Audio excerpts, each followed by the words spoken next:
تاتاریوں نے حملہ کیا, مسلمانوں کی کوتاہی تھی, اس میں کوتاہی یہ تھی کہ بارڈر کو جو ہے وہ کسی نے خیانت کی اور جا کے بارڈر کھول دیا تاتاریوں کے لیے, پیسے لے کے نا بک گیا, بالآخر تاتاری گھس, ورنہ کسی کے باپ میں ہمت نہیں تھی کہ مسلمانوں کی خلافت پہ حملہ. اندر ہی سے کوئی بندہ حکومت کے قریب جاتے جاتے بادشاہ کو, خلیفہ کو اعتماد میں لے کے اتنے لوگ بادشاہ کے قریب چلے گئے.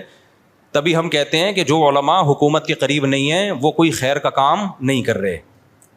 پھر باطل لوگ حکومت کے قریب چلے جائیں گے. دیکھو حکومتوں کے قریب جانے والے دو طرح کے لوگ ہوتے ہیں, ایک اپنے فائدے کے لیے, ان کو کہتے ہیں چاپلوسی کرنے والے, یہ حرام ناجائز ہے, اور ایک ہوتے ہیں تاکہ ان کو ٹھیک کر کے رکھیں ہم, کیونکہ حکومت کا ایک فیصلہ آپ کی صدیاں بدل سکتا ہے. اس لیے جو سنجیدہ علماء ہیں وہ فوجیوں سے بھی تعلقات بنا کے رکھتے ہیں, بیوروکریٹ سے بھی تعلقات بنا کے رکھتے ہیں, ججز سے بھی تعلقات بنا کے رکھتے ہیں.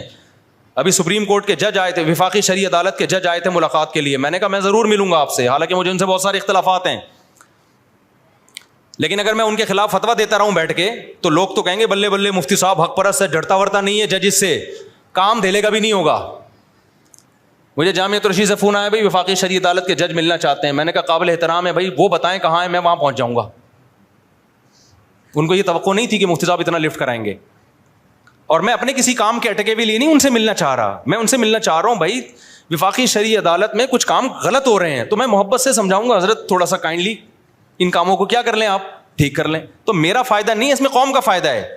انہوں نے بڑا دل کیا, انہوں نے کہا نہیں میں آؤں گا آپ سے ملنے کے لیے. تشریف لائے, میں نے چائے پلائی, محبت سے ان کا اکرام کیا, ان کو گھنٹہ میں نے ٹائم دیا. ان کو پھر میں نے بتایا حضرت یہ قانون غیر اسلامی ہے, کائنڈلی بتائیں اس کے لیے ٹھیک کرنے کے لیے ہمیں کیا کرنا ہے. ان کو کچھ علمی اشکالات تھے, وہ اشکالات میں ہماری آپس میں بحث ہوئی.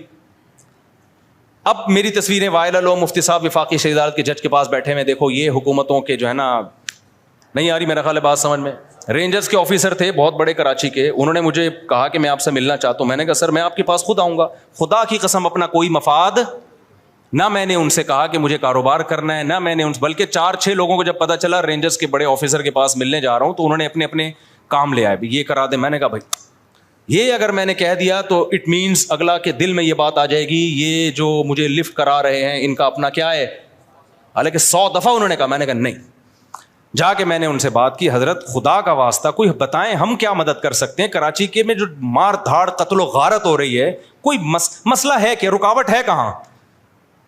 Once upon a time rangers نے کنٹرول کراچی کا لیا تھا اور ایک دم سے سارے ڈاکو ختم ہو گئے تھے. تو آپ کنٹرول لے نہیں رہے ہیں یا سندھ گورنمنٹ رکاوٹ بن رہی ہے؟ ایسا تو نہیں وہ ہے نا, وہ ابھی زیادہ نہیں آگے جاؤں گا میں, ٹھیک ہے نا. وہ مجھے یاد آتا ہے واقعہ, وہ چرس نہیں مل رہی تھی ہمارے ایک ملازم کو, مجھے کیا پتا تھا یہ چرس بھی پیتا ہے. میں گائے خریدی میں نے, تو ملازم بھی تھا نا اس کو رکھنے کے لیے, وہ کام ہی نہیں کر رہا. میں نے کہا بھائی مسئلہ کیا ہے تیرے ساتھ؟ انہوں نے کہا کہ بھائی اس کو چرس پیتا ہے, یہ چرس مل نہیں رہی یہاں پہ, پنجاب سے آئی یہاں نہیں مل رہی.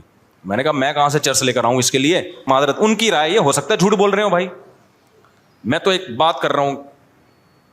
جب جو سندھ کے جو بڑے حکمران ہیں ان سے جب ملو تو ان کی اسٹیٹمنٹ کچھ اور ہوتی ہے. اب وہ تو ایک اینالائز کرنا, تجزیہ کرنا, وہ تو پھر تجزیہ نگاروں کا کام ہے, ہم بھی کر سکتے ہیں, لیکن یہ اس کا موقع نہیں ہے, یہ ممبر اس کے لیے ہے نہیں. وہ کبھی چھاؤں میں آئیں گے تو پھر آپ کو الگ سے بتاؤں گا. یہ ممبر اس کا موقع نہیں ہے کہ میں کسی کے خلاف جاؤں یا کسی کو فیور دوں یہاں بیٹھ. تو بات جلدی سے سمیٹتا ہوں میں. بات کیا چل رہی تھی بھائی, بہت زیادہ ادھر ادھر کیڑے مکوڑے ہو گئے بات. ہاں, تو بڑے جو حکمرانوں سے ملنے والے 2 ٹائپ کے علماء ہوتے ہیں. ایک تو وہ ہوتے ہیں جو بھائی اپنے مفاد کے لیے ملتے ہیں, کچھ ہوتے ہیں کہ ان کو پتہ ہے کہ اگر ہم نے تعلق ختم کر دیا تو باطل لوگ ان کے قریب چلے جائیں گے. تو بغداد کی حکومت کا خاتمہ بھی ایسے ہی ہوا ہے. بڑے بڑے جو سنجیدہ علماء تھے وہ حکمرانوں سے دور ہو گئے, باطل لوگوں نے آہستہ آہستہ اوپر جانا شروع کر دیا, اور خلیفہ کو اعتماد میں لے کے, ان کی نیتیں ٹھیک نہیں تھیں, چاپلوسی کرتے تھے, اپنے مفاد میں استعمال. پھر بالآخر جا کے جو تاتاریوں ہیں ان کے لیے بارڈر کو کھلوا دیا انہوں نے, ان کو بولا آ جاؤ حملہ کر لو, اور بغداد کی ایسی کی تیسی ہو گئی. اس کے بعد دوبارہ خلافت, پھر بھی مسلمان اگر رفع الدین اور ان جھگڑوں میں لگے رہتے دوبارہ خلافت قائم ہوتی. پھر ترک اٹھے, وہ حنفی تھے سارے کے سارے, انہوں نے یہ نہیں کہا کہ حنفیت کو دنیا میں قائم کریں گے, انہوں نے کہا شافی بھی ٹھیک ہیں, مالکی بھی ٹھیک ہیں, آؤ اسلام کے لیے ایک جھنڈے کے تحت تھے وہ حنفی. اب تک ترکی حنفی ہیں, آپ کسی سے ملے بولے محمد فقہ حنفی کو فالو کرتے ہیں. اب تک سارے ترکی ایسے ہی ہیں جتنے بھی ترک ہیں. تو کیا ہوا کہ انہوں نے خلافت قائم کی, مالکیہ نے بھی ان کا ساتھ دیا, شافیوں نے بھی ان کا ساتھ دیا, حنابلہ نے بھی ان کا ساتھ دیا کہ بھائی ہم سب ایک جھنڈے کے تحت. اور وہ خلافت جو قائم ہوئی ہے ایسی خلافت کہ ہٹو بچو، عظیم خلافت عثمانی، 400-500 سال تک ایسا ہمارا روب، اور کتنے سارے کنٹریز اس میں داخل تھے. ادھر ہندوستان میں الگ بادشاہت قائم ہوئی، مغلوں کی بادشاہت، وہ صدیوں چلی ہے. فقہ حنفی آفیشلی نافذ تھا اس میں، لیکن شافعی بھی بڑے آرام سے رہا کرتے تھے. تو علماء نے اس بحث کو کیا کر دیا تھا، جھگڑوں والی مسائل والی بحث کو ختم. تو ہم یہ کہتے ہیں کہ یہ بحث اس طرح ختم نہیں ہوگی کہ آپ حنفیوں کے خلاف شافعیوں کے خلاف کلپ بازی شروع کر دیں، یہ غلط کر رہے ہیں میں صحیح بتا رہا ہوں. اس سے تو وہ کام جو ہو چکا ہے دوبارہ امت میں کیا ہو جائے گا، کھڑا ہو جائے گا.